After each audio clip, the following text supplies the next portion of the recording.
Welcome YouTube, this OG Weasel Urban Conversation. I got a special guest, Big Tez, and it's part 2 of the stories. Where we leave off at, Big Tez, you were saying something about Conrad and the Mexicans and where you was at in Long Pop. Yes, Conrad, he's talking to the Emmy. We all met up. He was talking to the Emmy, and he told the Emmy was talking crazy, like, blacks better not put their hands on no Mexicans, blah, blah, blah. And OG Conrad from Washington, D.C. told the Mexican, we will kill every last one of you motherfuckers, if it goes down, starting with you. So, with that being said, a lot of the Emmy bagged down. They basically bagged off. And what we did was we still on guard after all the incidents went down. But one of the LA guys came to me and told me they're not used to that. They're used to being in control of the majority and running things, because in their state joint, they will do raids on the blacks, the Serranos do raids on the blacks in the joint, and they basically run the joint. But you also have the Norteños, which is Northern Mexicans, which is cool with blacks, and the Serranos is their enemies, so a lot of blacks vibe with them, and they was cool. So it just ain't, you gotta know who your Mexicans in, because they all ain't the same. Right, so you would say the Norteños was more receptive to dealing with the blacks than the Serranos was. They were. And Serranos is presidents. They won't bunk up with no blacks. Right. They won't do nothing. But I will say this. A lot of Southerners, Serranos mean Southerners. Right. Southern California. That's what it means, Southerner. And a lot of them will, when they come to prison, they will click up. But a lot of them, I was real cool when they told me, man, I ain't really with this shit. I just got with this when I was in prison. Because I'm in prison. So I gotta fall in. Yeah. When you was talking about the Serranos, right? That struck a story in me, man. I was in, I think I was in Gilmer, West Virginia, and one of the Serranos was grouped up, and me and him was real close, and it was a couple of real close. We had Negro and we had Sergio. You know what I'm saying? Me and these two Serranos was close, kind of closer than the average blacks, because I had a way with people, man. No matter what gang or nationality or whatever race you was with, even the ABs, we still had a common respect for each other. But like Negro, I used to do certain shit like the Serranos. You couldn't eat with these motherfuckers. They wouldn't cook with you. You can't eat with them. Can't none of that. With them. But I would go in Negro room when I was in West Virginia. I would go in Negro room when I was in West Virginia, and I would put on his shoes, fuck with him, take my shoes off and put his shoes on, and shit like that would be like, man, you sharing shit with the blacks, and he'd be like, man, you trying to get me beat up. You know what I'm saying? He used to be like that all the time. You know what I'm saying? He used to be like, man, you gonna get me beat up and shit like that. So I used to be like, nah, I ain't gonna get you beat up. And sometimes, like when he got popcorn, we go back in the chemical room. I stick my hand in his popcorn, eat his popcorn, because they can't share food with you, none of that. No, none of that. Man, you trying to get me beat up, man. I'm just trying to get back home. I ain't trying to have no smoke. But he was a cold soldier, though. And like Sergio, man, Serrano out the West Coast, man, from Cali. Me and him used to sneak off and go smoke weed together. You know what I'm saying? So shout out to them Serranos, man, because, I had a little, cool little run with them. Getting back into the story with you, Conrad had told the Mexicans that he would kill each and every last one of them, right? We'll kill each one of them, starting with him. Okay.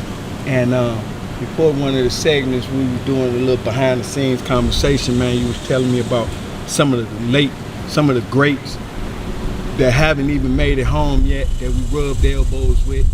And like I said, man, I got a phone call today. I got an interesting interview coming up, but you was the most interesting interview, and I wanted to start off with an interview with a guy of your caliber for doing 27, 28 years in the feds and being around the world in the federal system, man. And it's been a pleasure. It's a pleasure for me to have you as my mentor and one of the leaders that founded the Midwest Coalition, that kind of cemented us a sense of security coming into the federal system, man. So I take my hat off to you, you know what I'm saying?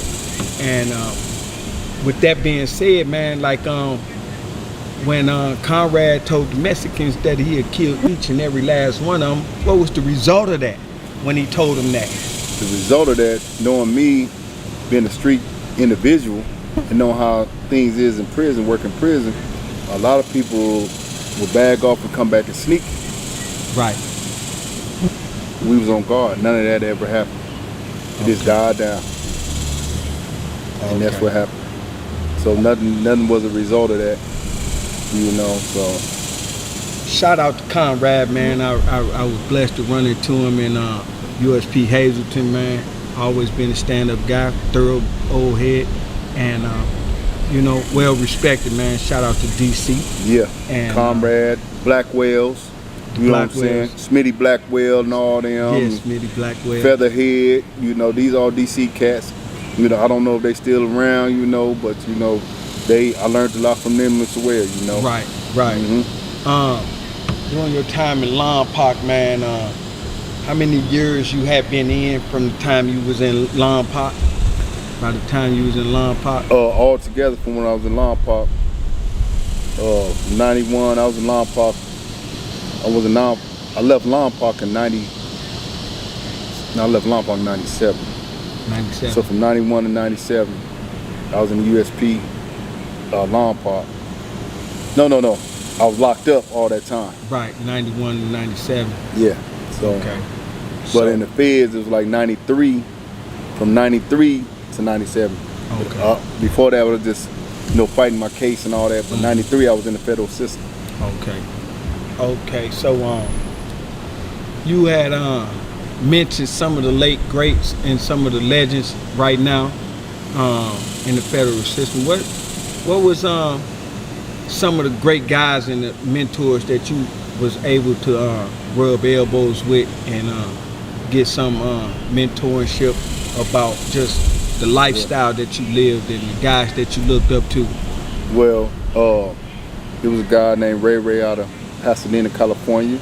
Okay. You know, and Ted out of LA. Ted and but one of my brothers that I met, I had the honor to meet, was Jeff Ford, Chief Malik. Chief Malik. You know, and I met him, you know, he was in Marion lockdown, and that was the ADX. The ADX at the time. Right. That's ADX, before Florence, Colorado. Okay. You know, that wasn't even open yet.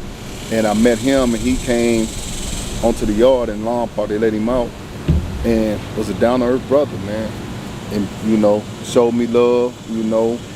That's my brother, you know. And he was straight up, you know, he treated me as a equal, you know. He didn't teach me as no flunky or nothing. He was like, man, you got any problems down there? We'll get these tools to go down and go to work. Now this is a chief of an organization. Right.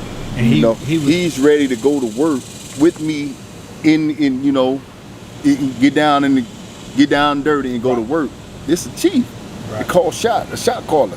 Mm-hmm. And he's like, you got any problems, let me know. I'm gonna grab this tool, we're gonna go down and we're gonna go to work. You know, so I really respect him, man. Got love for the brother, man, you know. And, you know, he showed me love. So your first encounter of meeting Mr. Ford, Jeff Ford, what was it like, the anticipation like meeting him, or first encounter of meeting Jeff Ford in the federal system? Well, I was, coming up in juvenile, and, as a youngster, you just hear these names. Right. You hear these big names, Jeff Fort. You hear these names, and you meet some of his relatives that's in juvenile with him, Right. like nephews and different things, and these people are held to high esteem. But I never in my life thought I would ever actually meet him. And when I knew he was coming, when I knew he was coming to the yard, I didn't know how to receive him. I didn't know how I'm be myself, or I'm supposed to come like this or come like, because this is like, something I never even imagined. I'm gonna be honest, I'm a street cat, he's a street cat, but this is like an honor to a street dude, to meet, somebody of his caliber. Right. He did deals with Gaddafi in Libya, and so, but when the brother actually came to the yard and I was introduced to the brother, this your homeboy, the brother embraced me, Welcomed you in. Welcomed me in. We was all good. We walked the track together. We chopped it up like brothers. That's my brother. And and he wasn't like Big Eye, Little U. He wasn't on that time with me. I'm Big Eye and Little U. No, he wasn't on that time. He was like, you my brother. So for a high representative like Jeff Ford, right? Known representative, a known individual out of Chicago, having this juice, having this rank in the federal system. Me doing 20 years, I knew like when high-ranking officials come in, you know how the security is for them. Mm-hmm. You know what I'm saying? For the security, as how was his security around the prison, and how was the guys, his security staff that's in his jail around him?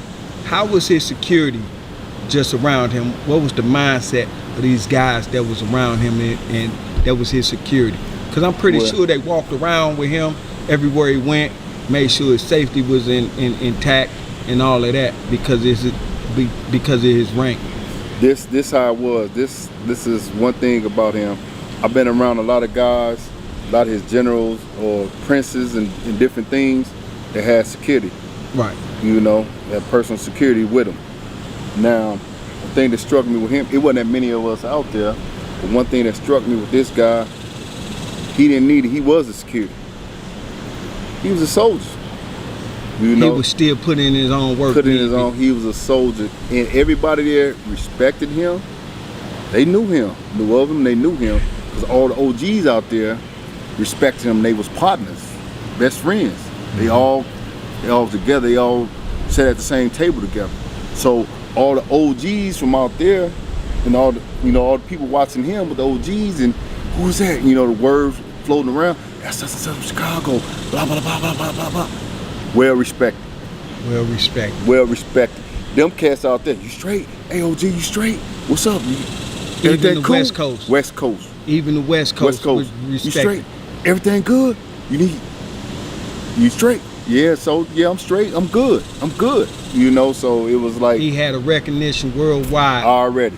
So it wasn't like all his generals and like the princes, how they remember I told you he was totally different from everybody else. What I expected him to be, he was totally different. He was straight down to earth. I've been around some of the generals like Big Eye, Little U type time, or nothing like that.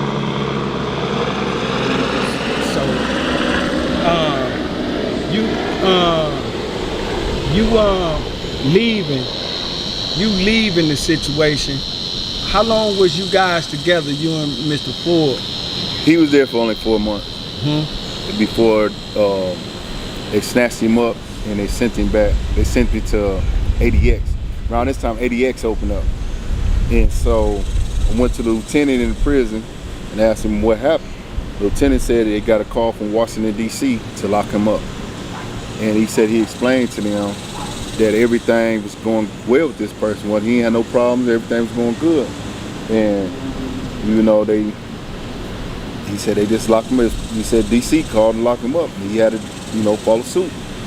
Being a political prisoner, man, you get them calls from them guys like that Jeff Ford had to go through, man. When you dealing with political prisoners, man, it's up to the Democrats and the Republicans, man. That's right. You know what I'm saying? This beyond the judge.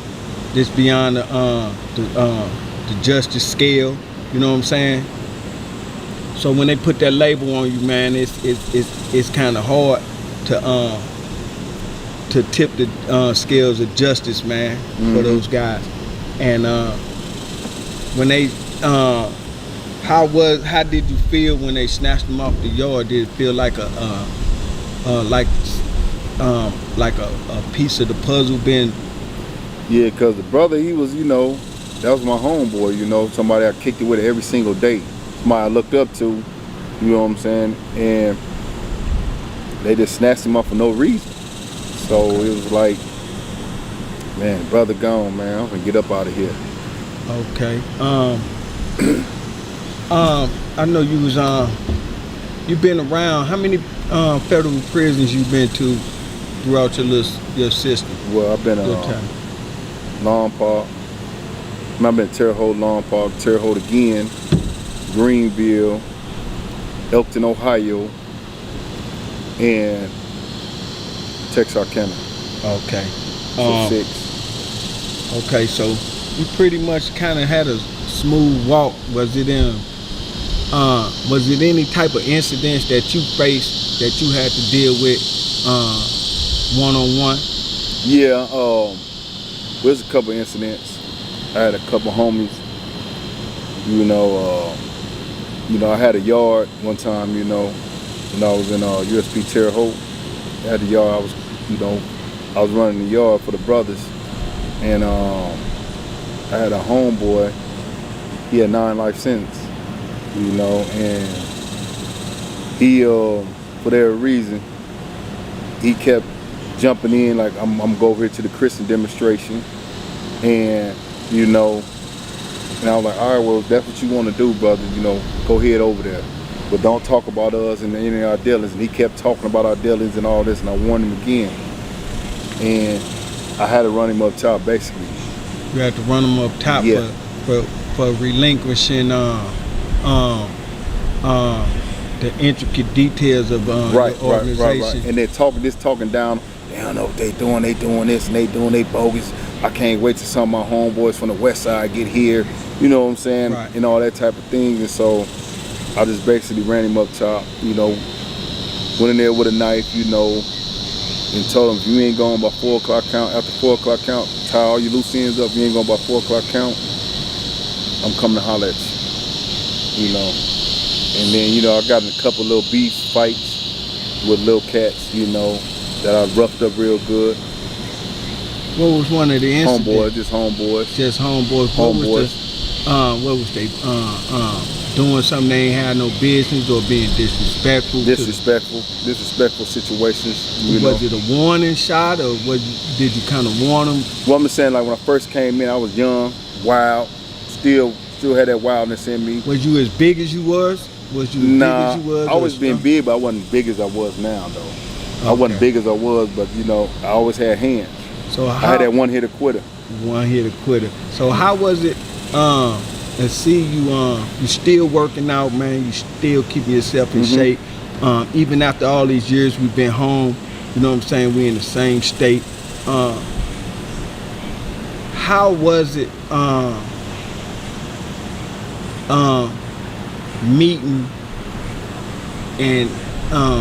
meeting different guys in the system that didn't even know the ropes of being in prison?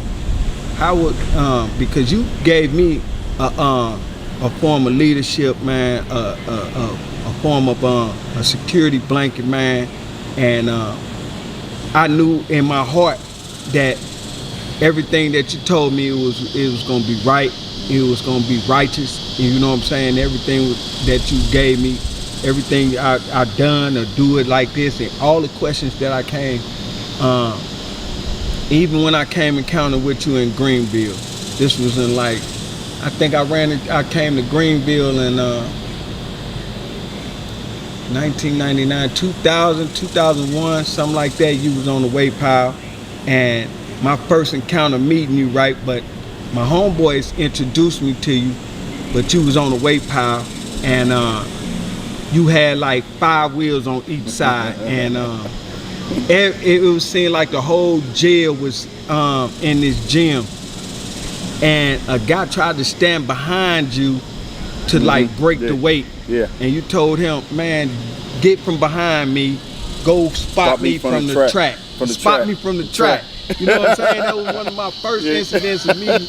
And I was like, how in the world he finna lift all this weight with no help, none of this? And man, he repped it, man. So that was my first encounter meeting the big homie, man. And they introduced me to him, man.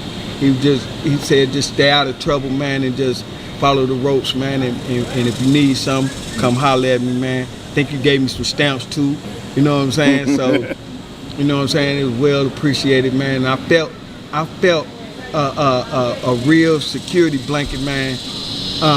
Having some good quality guys around me, man, and knowing that I was in safe hands, knowing that I had aid and assistance on any type of dilemma that I was going through or was gonna face in my time. But you know, like I said, I ain't last in Greenville too long, so they got rid of me. Back to Lompoc, man, when they snatched Jeff Ford up, right? Where was you at? I was in my unit. I didn't know about it till the next day. When you found out about it, did you? Because he was on the west end, I'm on the east end. So when you heard about it, did you go directly to the warden? Like, what's going on with him? Or I went did you to wait a couple days? It was a lieutenant that was real cool. And I went to the lieutenant after I talked to him. He's like, yeah, come on in. And it was me and you had Ray an escort with you. Me, Ray, you know, me and Ray went in there. Right. And I think it was Ray at the time. We went in there and he just broke it down to us, told us what it was. Right. And going into the lieutenant office, man, a lot of guys don't know, man. You don't go by yourself. Yeah, you don't go by yourself.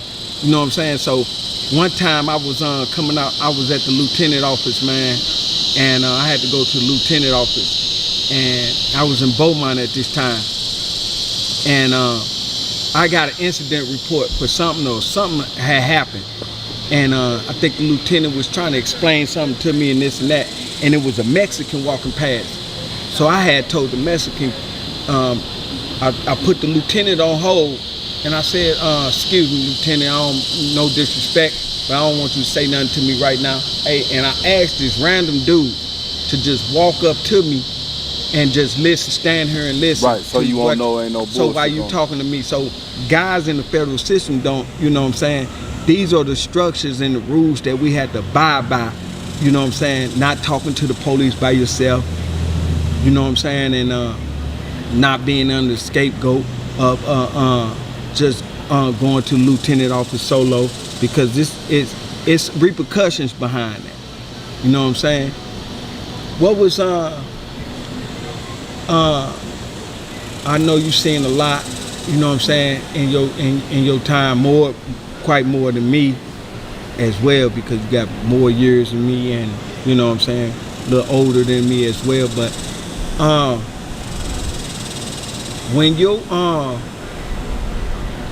the first murder encountered in the federal system, when you realized that it was a murder right amongst you, what was your thoughts of that, and what was the incident of the first murder of being in prison, federal prison? How was that? It was a robbery going on. Guy out of Detroit was selling drugs, and I think a guy out of